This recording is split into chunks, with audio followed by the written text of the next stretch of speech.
they would go to rent this apartment or this house, and all of a sudden, I'm sorry, we've just rented it. Although they had phoned ahead, you know, because not too many of us drove cars in it, but would phone ahead and find out there was space available. And then once they got there, lo and behold, somehow it was rented. And then the party would go back, make the phone call again, you know, someone else, and yes, we have a room for rent. So those kind of situations, yeah. And then if you wanted to move into a home, into a nice neighborhood, you may have run into some problems. People didn't want you to move there. Oh, into a nice neighborhood? Mm-hmm, mm-hmm. How was that then? What was the connection? Oh, I can't really tell you too much about that because I didn't.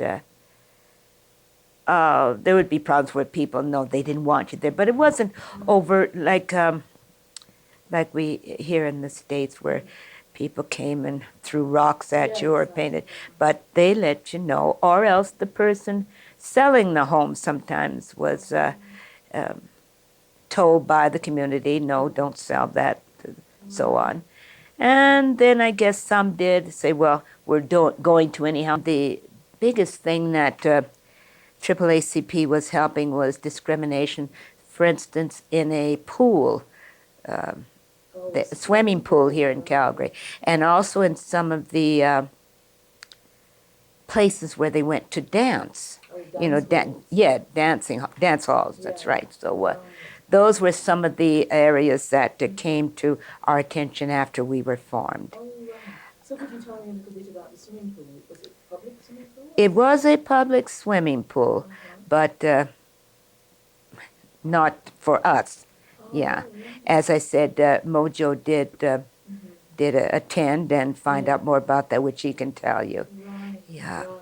So I know that Mojo has a lot of the more in-depth information, Mm-hmm. but this pool, was it a sign that was posted, or was it just that you sort of knew?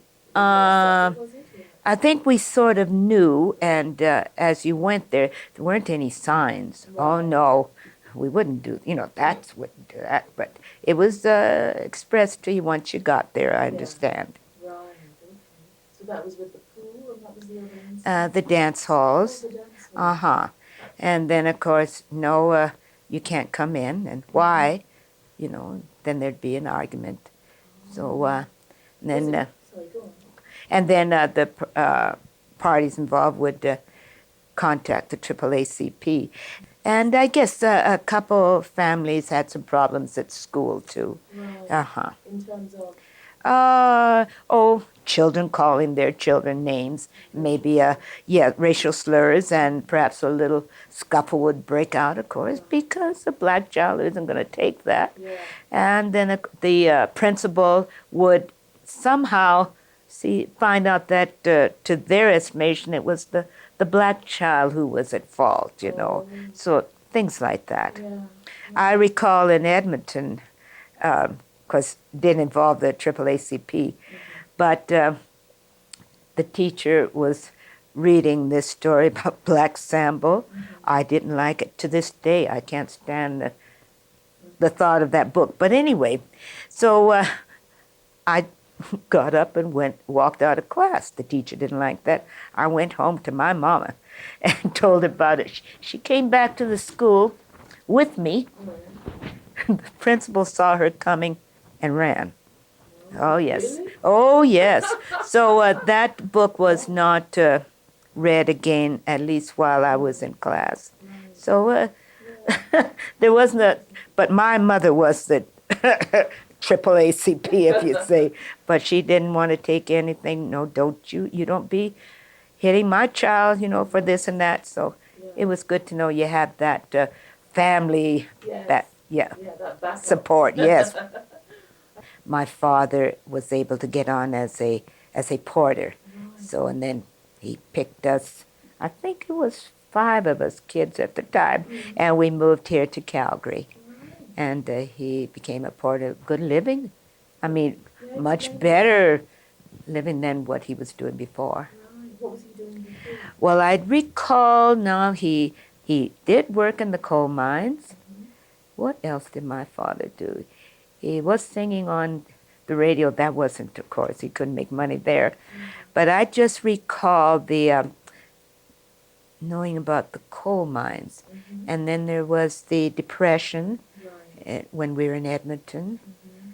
So, Yeah. So he moved here then mm-hmm. to become a porter, and then you felt that things as a porter, his wages or his possibilities, Oh, his I'm sure. economic possibilities improved. Mm-hmm. Right. So what sort of what did the job entail of being a porter? Can you tell us a little bit about that? Do you remember? Okay. Well, I remember, okay, sleeping car porter, he would, oh, put up and take down the beds Mhm. and service the customers on the sleeping cars. Right.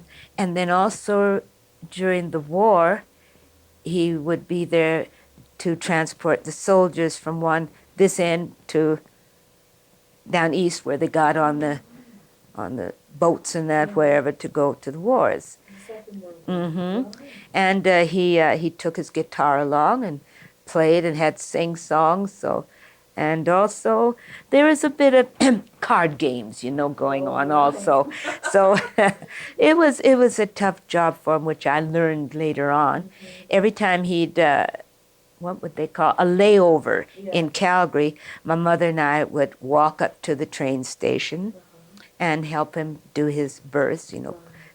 either take them down or make the beds and so on. So that would be the only time sometime we'd see him. And I guess he would give Mom his check, or which I found out later. But Yeah. and then it's a good time to see. That's what comes to being the oldest. I'd go with Mom, so I was part of my Yes. dad, what he was doing, part of his. Mhm. Yeah, so I knew what it was to make down a berth and so on. Yes. So, and now, did you see other, was that a common practice if your father or your husband was on a layover, you'd go and catch them and talk to them? I don't know about the others. That was what my That was mom what and I your- did. your Yes. mom did. Oh, that's interesting. Because he wouldn't be able to leave the station if he was going straight through. So he wouldn't be able to even come to the house. Yeah. So one